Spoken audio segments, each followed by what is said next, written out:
everybody, it's Craig Syracusa from Walk in Faith. I'm excited. I'm sitting down with Jason Sautel. Jason, the author of The Rescuer. How are you doing today? I'm doing great, thanks. How are you doing? I'm good. I'll tell you, I love the book, and I know people say, you say that all the time about every book, but I loved it. But this book, it's not even a lot of pages, but it took me probably a week to read because every chapter was like this emotional roller coaster. And I want to ask you, why couldn't you write a chapter about like rescuing a cat out of a tree, or why it was such an emotional book? Well, thank you for the compliment. I appreciate that. You know, the reason I wrote it the way I did, and it actually kind of lines up with the way that you read it, was I wanted to interject true feelings. I wanted to show scenes on the fire ground and emergencies for what they truly were, but I didn't want to glorify them or make them overly gory, but I also didn't want to water them down. I also didn't want to bring glory to myself or glory to the scene, because obviously it's my journey of faith. And so I wrote it truthfully. And that's what a lot of folks like you have been telling me, is they have to pause at some chapters. And people that I do know, they say they like to push straight through to the parts they know where it starts getting better. So that's why it kind of runs the way that it does. Yeah, I could not just sort of breeze through it. I mean, the first couple of pages, I was really just intrigued by the story. And then I think it was like the first or second page, you say, actually it says right here, you were slowly dying inside, and who's going to rescue me? And I reflected on that, and I said to myself, I never think about, or most of us probably don't think about, what a first responder is going through. I know there's seasons and times, like, you know, where we really think about and reflect on that. But for the most part, how do you process, or how did you process all this pain that you were holding inside from some of these events that you witnessed? Yeah, so as a first responder, and especially as a firefighter in Oakland, we're a very, very busy department. And so we go to a lot of tragic scenes. And when you're on scene of other people's emergencies and they're at one of their lowest points in life, you look into it and it's very intense. And the feelings that you're seeing kind of attach themselves to you as the responder. And how you deal with that is you really don't. It's tough when you're on scene. It's like, what do you say? Hey, I'm going to back away and take care of myself. Well, no, you can't do that. And so what I wanted to do was show the readers, this is what it's like to be a first responder. But like you mentioned, I wanted them to take a step back and reflect that, wow, these are the same feelings I have, or something I felt. Or maybe I've encountered a person like that, and how would I get through this, or how could I help them get through this? And that's where the book kind of leads up to, obviously coming, into my faith. You've said a few things that sort of sparked one thing too. I was thinking, when an emergency comes in, how would I handle that? So how do I make that sort of emotional transition? Because you said, a lot of times you're eating, you could be sleeping, and you're able to sleep through the bells, but what goes through your mind immediately? And then being a father, you're a father too. What goes through your mind? How do you sort of separate the love that you have for your family with the fact that you're about to rescue or risk your own life? The way that I look at that is, when you sign up for this job, first off, you don't do it for any glory for yourself. You don't do it for anything other than you want to help people. I mean, I could have gotten into another line of work and made a lot more money than being a firefighter. But the reason you do it is something within you says, I want to help other people. Now, when the bell rings, the way that I like to explain it is, it sounds kind of weird, but you become a stone cold lifesaver. Not a stone cold killer like we hear in the horror movies, but stone cold lifesaver. I have to stop being a dad. Wow. I have to stop being a husband. I have to stop worrying about me, and I have to put other lives higher than mine. I have to make them more important, because as firefighters and first responders in any line of work, we're basically the last line of defense, because who do we call when we get trapped? We just call more of us. And so you have to put it all aside. And that's why people wash out of the career early, because they got into it for another reason, or realize it truly wasn't their calling. So how do we do it? I truly feel it's a God-given gift. It's not a better gift than other people have. It's just a certain gift that you have. You recognize it, and then you use it to bless others. Exactly. First, you said you signed up, and the first thing I immediately thought was, it's a calling, it's a vocation. Like, just like this is a vocation for me. Like, I'd love to believe that I would run into a building, but I Right. don't think that that's not my calling. Mm-hmm. So, I mean, did you ever feel, because you mentioned too about, you have to sort of separate the two, but Did you ever feel, or do people feel in a sense like selfish, or that they're not really thinking about their families, that they're able to separate the two? Or do the wives ever say like, don't you think about us before you run into that building? How do you balance all of that? Well, I think that's why you find someone who understands the job or understands you, because if someone already understands your personality and God brings the two of you together, I think they know that what you're going to end up doing and the consequences. Now, I asked my wife a couple of times how she dealt with it, and she honestly said she just pretended I was sitting at the firehouse, eating good food, drinking good drink, and sitting around the table and playing cards and dominoes, and that's how she pretended it would be. And when she started to struggle, obviously, us having a Christ-centered marriage really helped too, because she would turn to that and see how she could support me, and then in vice versa, how I could support her. So how I would help her deal with it is I truly wouldn't tell her everything to the depths of what I went through at work, unless I knew it was something she needed to hear or I needed to work through with her. Then I would come to her with the tough stuff. And that's an interesting point, because men in general have difficulty, maybe not so much now at this younger generation, but they have a difficulty sharing their emotions. We bottle it up, we bury it. We use vices, as we like to say, whether it's alcohol, drugs, women. So for number one, for being very honest and open in the book about how you were able to, not at first, but share your feelings later on. Mhm. What are some of the things like you said, you didn't always bring it home? So what were some of the things that you did during these sort of stressful times? Yeah, so back in the early stages of the book, which was a time of my life before I met Christy, I was in a really dark area of my life because I grew up in an abusive home. My mom moved away when I was about 7 or 8 years old, and I was left with my dad, who was a Vietnam veteran, and he struggled with his past, and unfortunately, he took a lot of his issues of his childhood and going to Vietnam out on me. So how would I deal with stuff? I would do kind of like what you mentioned with the vices. As a young fireman, I was never rich, but I was definitely never broke either. So what would the guys do? Hey, a trip to Cabo. Let's go to the bar. Let's hang out. Let's go do something. And the world be like, that's young men being young men, doing their thing, getting it out of their systems. But I try to tell people that's not going to make you feel better. I have no problem with people enjoying a good time. I have no problem with brothers getting together and doing good stuff in moderation and not sinfully doing. I have no issue with that. But when you try to use that, like you said, to medicate yourself, it's not going to work. And the way I explained it is I had what felt like a black hole living inside of me. And the world would say, hey, you're a fireman, go buy a big truck. That'll make you feel better. Oh, it's cool to have a big truck. But guess what? A few hours later, I felt horrible again. It would say, go out with a young lady, go on a date. Okay, well, then I would. And then a few hours later, I'd feel even worse. So those little Band-Aids never worked to stop the major bleeding that I felt like I was having. Wow. And you had sort of this realization on one of them in the beginning of the book when you went to the bridge, and that you felt like the man had sort of a demonic presence within him. And then you had this realization within yourself. That was an interesting story. Can you tell us, just in case someone hasn't read the book yet, can you share that story with us? Yeah, not a problem. So what it was is we were going to a suicidal jumper on the Bay Bridge.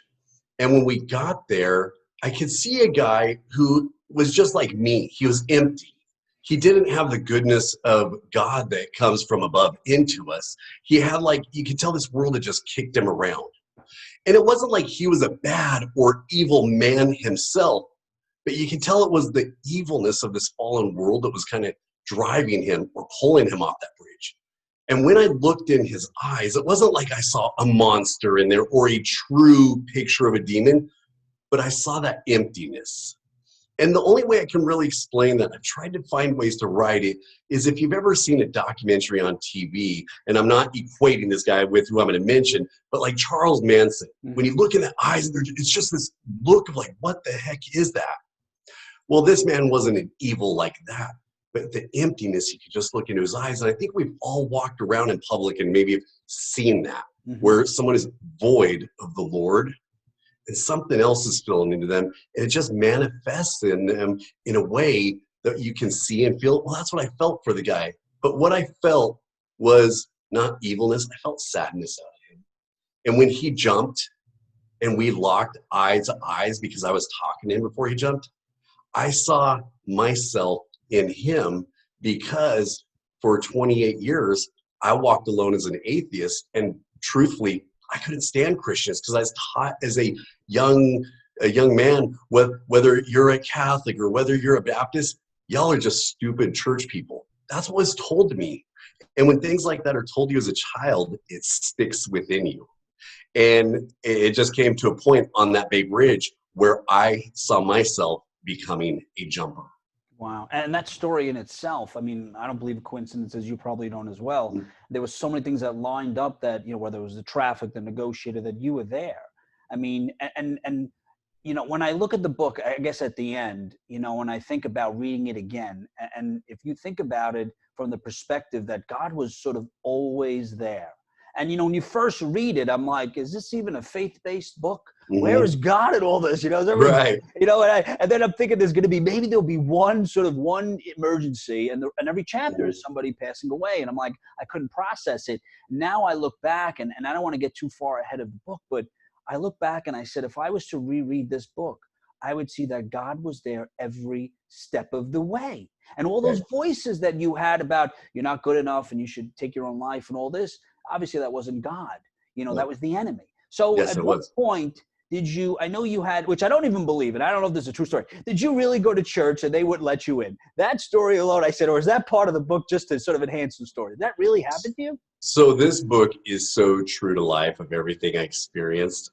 And I purposely condensed it all into that few-month period there because that's when God, as you were mentioning, was shouting at me the loudest. When I go to a fire and see someone hurt or dead, that was him saying, do you want to end up like this? Do you want to go? I mean, there's so many, like you said, messages in there, but I wanted to write this truthfully. I wanted it to write, because a lot of times I love other books, but every chapter there's a message, there's a message, there's a message.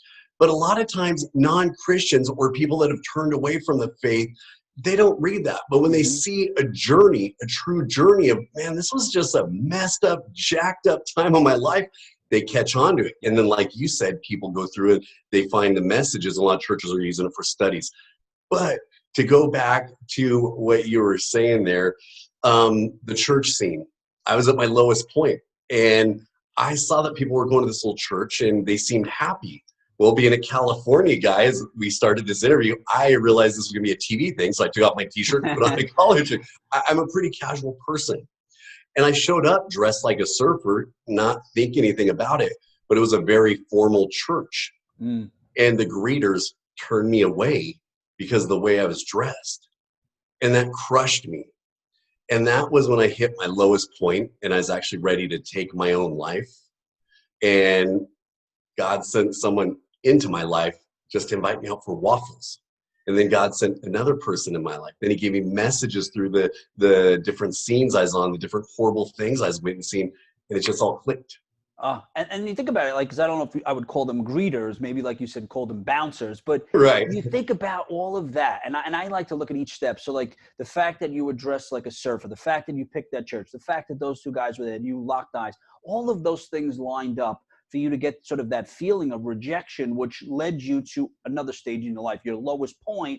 And then you decided to get the cinder block, like all of those things lined up. And your friend, I forgot his name, who called you and said, let's go get waffles. Like, you have to look at that and say, what is God calling me to do? Because you've experienced so many situations where people weren't lucky or weren't saved. So, I mean, how do you sort of reconcile and process that? To say God has been there the whole time. Like, he has. He is so faithful. I mean, you and I, we try, we work, we do everything we can, but let's be honest, for us to stay as faithful as Christ, I mean, Jesus, he stayed focused on God the whole time, right? Even when he was going through the worst persecution of all times, he stayed focused. And when I look at how faithful our God was, and that's the God who was chasing me the whole time, who didn't let me die a faithless man, which we all know is going to happen. If I don't have faith in Jesus, man, my eternity is going to be horrible. We all know that. And he used people. But what's even more awesome is how he started infiltrating my mind with the Holy Spirit and started making me understand that this little book of lies called the Holy Bible and Jesus that I used to joke to Christians about and actually be mean to Christians about, saying that he is faithful. started making me realize he is real. He's what I need. So through all those stories you mentioned, everything I did, yeah, God was there and he was constantly calling him. But the loudness of this evil, fallen, dark world Yep. was so good at blocking him out that I finally had to just shut this world down for a minute, or perhaps he shut it down around me so I could finally hear him. You're right. The enemy's voice is so much louder, and it's so easy to discern that voice, right? When you try to discern God's voice, it's low. And then society and the media and all this stuff, you're just sort of infiltrated by all this noise. But you had people like, I don't know his name, the homeless man, or Mhm. is it Rog, right? That spoke to you that day also. You gave the man the donut and he said something. And all those things, as I'm reading it, I'm like, oh my God. You know, in hindsight, it's easy to say God was there, but in the moment, you're like, why'd that? I mean, you responded to him That, sort of yeah, abruptly. yeah, that was an amazing scene. So I was going back to work, and at the fire department, our shift starts at 8 a.m. But I'd always get there early because that's what we do. Because a lot of guys would get off duty and go work other jobs or get home to their families. So we always showed up early. Well, that particular morning, I was opening and unlocking the gate to the firehouse because our side of town has a lot of homeless people, and we're in a very impoverished community. And when I heard this homeless man walking down the street, he was talking, obviously, as a paramedic, I could quickly identify, not judging, that he's a schizophrenic and he's hearing lots of voices. And so I wanted to be safe. Even though he wasn't dangerous, I still got to be street smart. And I realized the second he saw the box of donuts that I was bringing into the firehouse, he stopped talking, all those voices, the demons in his head, and he asked for a donut. I said, yeah, let's have one. And when we sat there and we ate a donut and chatted, he was no longer a schizophrenic homeless man. He was just a brother that I could talk to that was giving me advice and speaking into my soul. And if people say that's a human thing or that's a worldly thing, that an atheist could have a homeless man truly sit there and speak logic and Christ-like wisdom into him, man, that's a God thing. Yeah. Or a holy donut, right? It could have Well, yeah, there you go, right there. Yeah, a been. lot of So good things have happened over donuts, that's for sure. you mentioned it several times about being an atheist when you were younger. Who sort of influenced you to have this sort of belief system of an You know, atheism? when I say atheist, I was more of a nun type person. Like, Oh, yeah, the new word, none. I love that. yeah, I that love new that. word, whatever it is and stuff. I guess that might have been because an atheist truly is, you're going for one thing, and that's what you. I didn't know what I believed. All I believed was, well, all I knew was anger. I was an angry young man because of the things that I grew up in, and everything that was ever good in my life that brought me comfort was taken away from me or walked away from me. So I just didn't have belief. You know, I heard about Jesus. I heard about that. We had churches all in our town, but I was just angry at them. Just like a teacher, I'd be angry at a teacher because they always treated me bad. And so I just grouped everyone into one small category. And anyone who I thought could actually be mean to me, I would lash out ahead of time. And so that's where my faith truly lied, that you could have brought, you know, some Eastern type stuff to me, Buddhism, and I would have just beat you up as if you brought Christianity to me, because not that I'm saying they're equal by any means, but that's just where I was. I was in nothing. I just didn't want to hear any of it, including the truth, which only comes from God. And you weren't, because you mentioned about your relationship with your family growing up, you weren't able to sort of express love or let people in. But then you went, was it Mexican, right? And you met the love of your life, which, you know, I call my wife my angel. It was Christy, right? You met her. She was Yeah. a waitress working. And that Yeah. story sort of changed your life. I mean, it's only a chapter or two, but it sort of, once you met her and you started to, you know, become friendly and stuff like that and date, it completely changed your life around. Completely. Yeah, you know, she was the waitress at that Mexican restaurant that we were at. And what happened with her as opposed to all the other girls that I dated, and I'd be doing it in some long-term relationships, but of course, being empty inside, I destroyed those relationships, and it was tough. But what was different with her was Christy didn't save me, but what was shining out of her? The love that was coming from her wasn't worldly. I could see it was something different. The way that she acted wasn't fake. It was almost a realness. So when they say to live out our faith, to be our faith, to speak our faith, to do that, that's what she did. And that's what attracted. And don't get me wrong, my wife is absolutely gorgeous, you know, and to this 18 years later, she's still just gets more beautiful every day. But it was the inner, outer, the whole package, if you will. But it was what was shining out of her, which was true love, is what really drew me to her. Yeah, exactly. Like it's the same attributes of Christ, the Hmm. unconditional love that you that you didn't experience. So what was it like when you were sitting there, and I know you read the Bible, or you tried to read the Bible at Barnes and Nobles or the bookstore, and she sort of had an ultimatum, like, you got to go to church with me, or this ain't going to Yeah. work. Like, Well, I mean, that's what happened then. yeah, we've been dating for a couple weeks at that point, and I had another rough call at the firehouse, and I never disclosed what my job was like. Like, I would still say, "How was work? Oh, it's tough. What happened?" Well, we just had an accident where someone died, and I'd move away from it quickly. Well, I truly told her about this little girl that was hit by a car and died, and I went into detail about how I was holding her and her, keeping her covered as her mom was crying and saying goodbye to her little angel. And I just started getting into it, and tears were flowing down her face. And she said, "Well, at least that little girl's with Jesus." Right? And I didn't have an answer for her. And all of a sudden I saw something click in her, and I could see her thinking going on, right?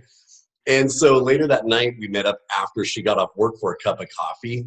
And she looked me straight in the eyes and said, "I'm in love with you, but I'm not going to continue to date you unless you go to church with me." Now, she didn't throw the ultimatum of, "You have to be a Christian." She didn't go there, because that's not fair if you really think about it, because how could I become a Christian if I know nothing about it? Mm-hmm. But she also, when I talked to her after the fact, knew I was way more than she could handle by just, telling me the gospel. And so she wanted to bring me to church where I could learn all. She could have people around me, and people like, "Okay, so what's the big moment?" And I jokingly say, "Well, she was hot, so of course I went to church." Okay, but again, that's the fun side. I wanted what she had, and I wanted more of her, so I went to church, and that's where I heard the What message of grace. happened? Curious. So the first time you walked into the church, what was the initial feeling? Oh, I had my fists up, my guards up, because I was waiting for those two greeters that I'd been before showing up. But, here I am. Even before I came to Christ, I preached, don't be judgmental, just show up and help people, Mm. selflessly serve, don't judge. And I had to remind myself that when I walked up to church, that, hey, I've had bad experiences at another church with other Christians. But when I went up there, everyone's great. And I actually spoke with the pastor, and I spoke with other people. And the message that I heard, it just touched me so deeply. And honestly, there was a slight bit of offense in there, but not in a bad way, because I was thinking from my worldly mind, wait, I'm not good enough. I'm not, and stuff. And he's like, "Well, no, you're broken. Mm-hmm. But God gave you Jesus just for that reason." So the fence quickly went away once I learned, wait, there's a way for that to be fixed. There's a way for me to connect with them. Okay. And that's when things started changing in my life big time. What specifically, like, what changed? How do you feel different now that you have Christ versus when you were broken? Well, Right. we're all Well, broken, but when you were, a firefighter. yeah. Well, let me kind of take it into a little fire scene. Right after I heard that message, we went to a fire in a high-rise building, but the fire was actually in the basement. It was an old 1910 building, the Oakland Tribune building, so it was all brick. And I went in ahead of the new guy that was with me, and I said, "I want to go see where the fire is real quick, because we didn't want to pull the hose lines in and then have to pull them back out and go to another part of the building if need be." And as I made my way in that building, it started getting darker, hotter, and I just felt like that evilness that had been following me around my whole life, and that darkness, it was almost like it was manifesting into something real at that point. And before I knew it, I couldn't find the fire, but the fire found me. From the ceiling all the way down to the floor, flames lit up. And I couldn't get back to the front door, and there was no back door, there was no windows. And if I was to charge through those flames, I would immediately die from the heat. And so I curled up on the ground, and all I could start thinking to myself was the pain that I was starting to feel from the heat starting to get me, that I didn't want to die alone. I didn't want to be in this darkness anymore. And I didn't want the eternity of this pain that would come along with me dying faithless. And I know people are like, "You really thought about all of that at that moment?" And I said, yes, some at that moment as I was trying to get out, but also post that fire when the guys came in, rescued me, and by the grace of God pulled me out, and I was safe, only had a couple little burns on me. And so it started going to me, and I was like, the heat, the darkness, the lone separation. I just heard the gospel message. Wow. Time to click in. And what has happened since then is I tell people, I still have crummy days. we were just talking before we started doing the official Yeah, chat of here. course. There's a lot going on in this world right now, and stuff's rough out there, man. But what my faith brought me was clarity, Hmm. comfort, love, hope, but the clarity of why all this bad stuff was happening. The clarity of this is a dark world. It fell, it's sinful, there's a lot going on. But more importantly, it also gave me a place where I could start new every day in Christ. And that's what my faith changed me from, being a guy who used to go on all those responses and hold that within and finally fall down to a point where I wanted to die. Well, now I don't have to. I can say, God, here it is. Hmm. Christ, here it is. And he's given me so much, including the church here on earth, brothers like you, and just different people. And that's the difference now that going to church and coming to faith has done for me. I agree. I mean, there is that misconception when you come to Christ that life is easy. And I think for people that come to Christ later on in life, when tragedy strikes, they're questioning like, well, why is this happening? I'm a believer. And the only difference between a believer saying a non-believer is when the tragedy comes, we surrender it over to the Lord. You know, we Mhm. know that God has me in the palm of his hand. We're able to recite scripture, but truly believe that God is in control, like the pandemic, like what's happening in society. But I know that, God will protect me. Yeah. So what would you say to the young sort of Jason if this Mhm. was, 20 years ago? What would you say to him? And what have you learned in the past 20 some odd years? I would just speak hope into him, because that's what I look as any unbeliever I come to, whether they're 80 years old or they're in their teens. I look at them as the young Jason, the faithless Jason, because that's who they are. They haven't been born, into Christ. They're not new. They're still lost. And so what I like to speak into them is there's hope. There's love. This is where it can be found. But I also want to point them to people, because so many times we'll hear, even in books or movies, hey, just leave it at the cross. What's that mean? What does that truly mean? I leave so much, like I leave my childhood at the feet of Jesus all the time. And then tomorrow morning I wake Yeah. up and I still feel like that abused child again. Well, what it means is I now understand where my dad was. I don't hate him. Mm-hmm. I'm Mm-hmm. not mad at him. We still have a broken relationship and he doesn't want anything to do with me or my family. But I still love and I pray for him. And that's what I like to tell someone else, because someone who is the old Jason, if you will, they don't get that. They're not praying and loving on those who are mean to them. I mean, think about what Jesus did on the cross. He was even telling God to forgive those that were mocking and killing him at the time. And I want to tell the young Jason, there's hope, man. There's hope. And even though this world is still going to be tough after you come to Christ, you have that hope. Cling to it with all that you have, and you will make it through to what you were born for, which is eternity. I love it. And especially like, a book like this, because it's not an overly, let's say, faith-based book. Your Mhm. testimony and your story, just like my story, it's all unique for a reason, for a purpose. And you're able to connect with someone that wouldn't pick up a book. Because when you first look at the cover, I didn't even know this was a faith-based book at all, or any Mhm. faith. But I'd Right. pick it up, I would read it, hear your story, your testimony, your point of view, and you could bring people to Christ through the story. Because, like you said, you were broken. You had no relationship with Christ, and you found God later on in life. But you see that God was evident throughout the whole story, which leads people to believe and ask themselves, "Is God speaking to me? Am I just Right. ignoring him? Am I discerning what he's calling me to do?" You really have, honestly, a masterpiece here. Well, You really do, because it's such a strong, powerful story. There's no cats in there, which I wish you would have added a cat, but it's a fantastic book. So what's next for you? I know we're all struggling for trying to figure out the new normal, but what's next for you? What do you have going on? What are you going to do with this book? Tell me what's going on with you. right now, what I'm doing, obviously, when a book comes out, you go speaking and you talk at places, and I have a bunch of those confirmations now, but we just don't know when it's going to happen. And so I love to just write. I love to speak to people. I'm active at my local church. I'll do some stuff on Facebook, and just make myself available right now, because in these dark times I could get really angry, or I could say, I know there's a message in here Mm-hmm. somewhere. I think I'm gonna have to make it out of the pandemic, look back into it and see where the message is that God wanted us to see, but I'm also not gonna let it get negative. Now, jokingly, I say, I wish I would have written a political book as my first book, because those are selling like hotcakes. But with this book, you hit the nail on the head, is I wanted it to open up conversations. I wanted people who have been Christian, a Catholic of 80 years, to open up this book and say, wow, I forgot that this is how broken some people are. I want people to open it up, like with me in that church scene where they turn me away. I don't get angry out of that scene. I open it up and I actually use it as a mirror and say, Jason, is there any part of you that is doing that to people, pushing them away from Christ? Whether it's just at your local church or if it's in your life in general, what are you doing that's pushing them away, that's not drawing them in? And that's what I want to do. So yeah, I definitely would love to do a book number 2, but as you know, that's usually up to the publishers.